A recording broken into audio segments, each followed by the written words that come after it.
आज हम संस्कृत पाठ्य पुस्तक वेदवाणी का पाठ 4 अकारांत पुल्लिंग शब्द पढ़ेंगे। तो सबसे पहले हम देखते हैं अकारांत शब्द क्या होते हैं। तो जिन शब्दों का वर्ण विच्छेद करने पर अंत में आ स्वर आता है उन्हें क्या बोलते हैं? अकारांत शब्द कहते हैं। जैसे रामः, गजः, बालः आदि। इन सभी में अंत में क्या आ रहा है? आ स्वर आ रहा है। इसका एक बार हम वर्ण विच्छेद देखते हैं। जैसे राम, रामः को हिंदी में राम बोलेंगे, तो हमने इसका वर्ण विच्छेद किया तो र प्लस आ प्लस मा प्लस आ। आखिरी में, सबसे आखिरी में क्या स्वर आया? आ आया। तो ये क्या हुआ? अकारांत शब्द हुआ। अब हम दूसरा उदाहरण देखते हैं। जैसे हिंदी में हम बोलते हैं बालक, संस्कृत में बोलेंगे बालकः। तो बालकः का हमने वर्ण विच्छेद किया तो क्या हुआ? ब प्लस आ प्लस ला प्लस अ प्लस क प्लस आहा। तो ये भी इसमें अंत में हमारा अ स्वर आया, तो इसे भी, ये भी क्या हुआ? अकारांत शब्द हुआ। ठीक है ना। इसके हम और उदाहरण, जैसे नरः, छात्रः, सैनिकः, श्रमिकः, इसमें अंत में आ स्वर आ रहा है, तो ये क्या हुए? आकारांत शब्द।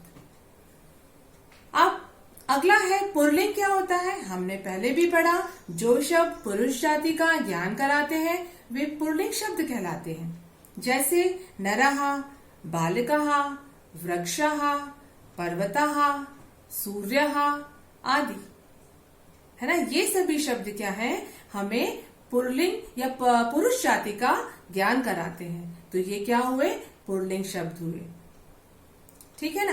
अब हम इसमें अकारांत पुल्लिंग शब्दों में, जैसे अकारांत पुल्लिंग शब्द है उससे हम एक वचन से द्विवचन बनाने के लिए क्या करते हैं? हम अकारांत पुल्लिंग शब्दों में अंतिम आहा को औ स्वर कर देते हैं, तो वो क्या बन जाता है? द्विवचन। क्या कर देते हैं? अंतिम स्वर जो आहा होता है उसको हम औ कर देते हैं, तो वो द्विवचन बन जाता है। उदाहरण से देखते हैं। गजः एक वचन है, हमने इसको द्विवचन किया तो ग जौ, आहा को हमने किसमें कर दिया? औ में परिवर्तित किया, तो क्या हो गया? गजौ। गजः मतलब एक हाथी और गजौ मतलब दो हाथी। बालकः, हमने इसको द्विवचन बनाने के लिए क्या कर दिया? औ कर दिया। कह की जगह औ कर दिया, तो क्या हो गया? बालकौ। तो क्या हो गया? बालकः मतलब एक लड़का, बालकौ मतलब दो लड़के। वृक्षः, यहाँ पे भी अंतिम जब वर्ण विच्छेद करने पर आहा आ रहा है, तो आहा को हमने औ में परिवर्तित किया, तो क्या हो गया? वृक्षौ। तो अर्थ क्या हुआ? वृक्षः मतलब एक पेड़ और वृक्षौ मतलब दो पेड़। अश्वः, यहाँ भी वर्ण विच्छेद करने पर आहा आ रहा है अंतिम स्वर, तो आहा को हमने औ में बदल दिया, तो क्या हो गया? अश्वौ। तो अब क्या हो गया? अश्वः मतलब एक घोड़ा और अश्वः मतलब दो घोड़े। तो आपको समझ में आया कि अंतिम स्वर जहां पर आ होता है वो क्या कहलाते हैं? अकारांत शब्द कहलाते हैं।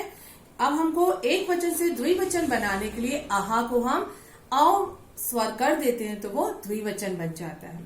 अब बहुवचन क्या होता है? जो शब्द तीन या तीन से अधिक वस्तुओं का ज्ञान कराते हैं वे बहुवचन कहलाते हैं। उदाहरण, गजः मतलब अनेक हाथी, बालकाः मतलब अनेक बालक, वृक्षाः मतलब अनेक पेड़, अश्वाः मतलब अनेक घोड़े। अब हम अकारांत पुल्लिंग शब्दों के उदाहरण देखते हैं तीनों वचनों में, एक वचन, द्विवचन और बहुवचन में। एक वचन में बालकः, बालकौ, बालकाः मतलब एक बालक, दो बालक और अनेक बालक। दूसरा आता है मयूरः, मयूरौ, मयूराः। तो क्या हुआ? एक मोर, दो मोर, अनेक मोर। सिंहः, सिंहौ, सिंहाः मतलब एक शेर, दो शेर और अनेक शेर। मेघा का देखते हैं, मेघः, मेघौ, मेघाः। नेक्स्ट देखते हैं कपोतः, कपोतौ, कपोताः। तीनों वचनों में हमने देखा। अब नेक्स्ट देखते हैं गजः, गजौ, गजाः। गजा एक वचन, गजौ दो वचन और गजाः बहुवचन। एक हाथी, दो हाथी, अनेक हाथी। शुकः, शुकौ, शुकाः। एक तोता, दो तोते, अनेक तोते। मूषिकः, द्विवचन में मूषिकौ, बहुवचन में मूषिकाः। एक चूहा, दो चूहे, अनेक चूहे। तो आपको ये वचन जो है समझ में आ गया होगा। इसका आप घर पर अभ्यास करें और उसमें जो इस पार्ट में जो शब्दार्थ भी दिए हुए हैं उन्हें भी याद करें, क्योंकि शब्दों के अर्थ पता होना बहुत जरूरी है।